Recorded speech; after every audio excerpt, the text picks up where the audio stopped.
ഫലസ്തീൻ അഭയാർത്ഥികൾക്കുള്ള UN agency ആസ്ഥാനത്തിന് താഴെ ഹമാസിന്റെ തുരങ്കം കണ്ടെത്തിയെന്ന ഇസ്രായേൽ സേനയുടെ ആരോപണത്തിന് മറുപടിയുമായി UNRWA. ഗസയിലെ ആസ്ഥാനത്തിന് താഴെ എന്താണെന്ന് തങ്ങൾക്കറിയില്ലെന്ന് ഏജൻസി തലവൻ ഫിലിപ്പ് ലസാരിനി വ്യക്തമാക്കി. തുരങ്കം സംബന്ധിച്ച വിവരം മാധ്യമങ്ങളിലൂടെയാണ് ഞങ്ങൾ അറിയുന്നത്. ഇസ്രായേലിന്റെ മുന്നറിയിപ്പിനെ തുടർന്ന് UNRWAയുടെ ജീവനക്കാർ ഇവിടെ നിന്ന് ഒക്ടോബർ 12 തന്നെ മാറിയിട്ടുണ്ട്. ആസ്ഥാനം ഉപേക്ഷിച്ച ശേഷം അവിടെ ഞങ്ങൾ ഉപയോഗിച്ചിട്ടില്ല. അവിടെ എന്താണ് നടന്നത് എന്നതിനെക്കുറിച്ചും അറിയില്ല. ഗസയിലെ ആസ്ഥാനത്ത് ഇസ്രായേൽ സൈന്യത്തെ വിന്യസിച്ച വിവരം മാധ്യമങ്ങളിലൂടെയാണ് അറിയുന്നത്. അതിനാൽ തന്നെ ഈ റിപ്പോർട്ടുകൾ സ്ഥിരീകരിക്കാനോ അല്ലെങ്കിൽ അഭിപ്രായം പറയാനോ ഞങ്ങൾക്ക് കഴിയില്ല. സംഘർഷങ്ങളില്ലാത്ത സമയങ്ങളിൽ ആസ്ഥാനത്തെ ഓരോ ഭാഗവും ഞങ്ങൾ പരിശോധിക്കാറുണ്ട്. ഇത്തരത്തിൽ 2023 സെപ്റ്റംബറിലാണ് അവസാനമായി പരിശോധന നടന്നത്. UNRWA മാനസിക സംഘടനയാണ്. അതിന് സൈനികമായോ മറ്റ് സുരക്ഷാ വൈദഗ്ധ്യമോ ഇല്ല. അതിനാൽ തന്നെ അത്തരം സൈനിക പരിശോധനകൾ നടത്താനുള്ള ശേഷിയുമില്ല. മുൻകാലങ്ങളിൽ UNRWAയുടെ പരിസരത്ത് സംശയാസ്പദമായ വല്ലതും കണ്ടെത്തിയാൽ ഹമാസിനെയും ഇസ്രായേലിനെയും അറിയിക്കാറുണ്ട്.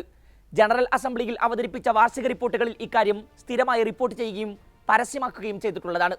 ഇപ്പോൾ പുറത്തു വന്ന റിപ്പോർട്ടുകൾ സംബന്ധിച്ച് സ്വതന്ത്ര അന്വേഷണം വേണം. ആരോപിക്കപ്പെടുന്ന തുരങ്കത്തെക്കുറിച്ച് ഇസ്രായേൽ അധികൃതർ UNRWAയെ ഔദ്യോഗികമായി അറിയിച്ചിട്ടില്ലെന്നും ഫിലിപ്പ് ലസാരിനി പറഞ്ഞു. ഹമാസിന്റെ പോരാളികൾ UNRWAയുടെ ആസ്ഥാനത്തിന് താഴെ ഡാറ്റാ സെന്ററായി ഉപയോഗിക്കുകയാണെന്നാണ് ഇസ്രായേലിന്റെ ആരോപണം. സ്കൂളുകളും ആശുപത്രികളും ശ്മശാനങ്ങളുമെല്ലാം ഇത്തരത്തിൽ ഹമാസ് ഉപയോഗിക്കുന്നുണ്ടെന്ന് നേരത്തെ ഇസ്രായേൽ ആരോപിച്ചിരുന്നു. എന്നാൽ ഇക്കാര്യങ്ങൾ നിഷേധിച്ച് ഹമാസ് രംഗത്ത് വരികയുണ്ടായി. കൂടാതെ ഇസ്രായേലിന്റെ വാദങ്ങൾ തള്ളി അമേരിക്കൻ മാധ്യമങ്ങളടക്കം റിപ്പോർട്ട് നൽകിയിരുന്നു. UNRWAയുടെ ജീവനക്കാർ ഒക്ടോബർ 7 ഹമാസിന്റെ ആക്രമണത്തിൽ പങ്കെടുത്തതായും ഇസ്രായേൽ ആരോപിച്ചിരുന്നു. ഇതിന് പിന്നാലെ അമേരിക്കയുൾപ്പെടെ വിവിധ രാജ്യങ്ങൾ ഏജൻസിക്ക് ഫണ്ട് നൽകുന്നത് നിർത്തി. ഇതിനെതിരെ വലിയ പ്രതിഷേധമാണ് വിവിധ കോണുകളിൽ നിന്ന് ഉയർന്നത്.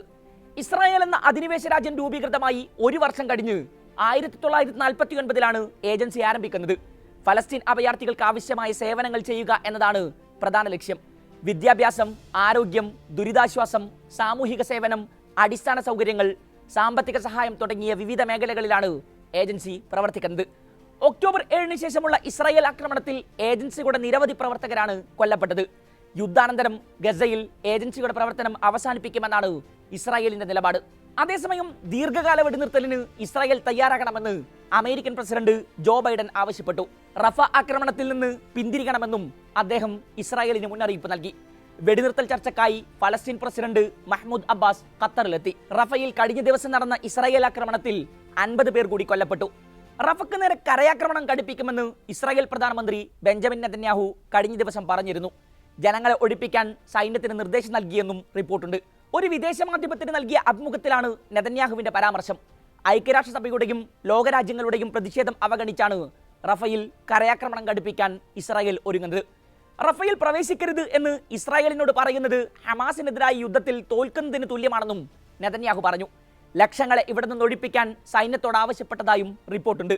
യുദ്ധം ഗൾഫ് മേഖലയെയും ലോക സമ്പദ്ഘടനയെയും ഗുരുതരമായി ബാധിക്കുമെന്ന് IMF മേധാവി മുന്നറിയിപ്പ് നൽകി. യുദ്ധത്തിന്റെ ആഘാതം മിഡിൽ ഈസ്റ്റ് രാജ്യങ്ങളിലെ ടൂറിസം മേഖലയെ ബാധിച്ചതായും അദ്ദേഹം കൂട്ടിച്ചേർത്തു.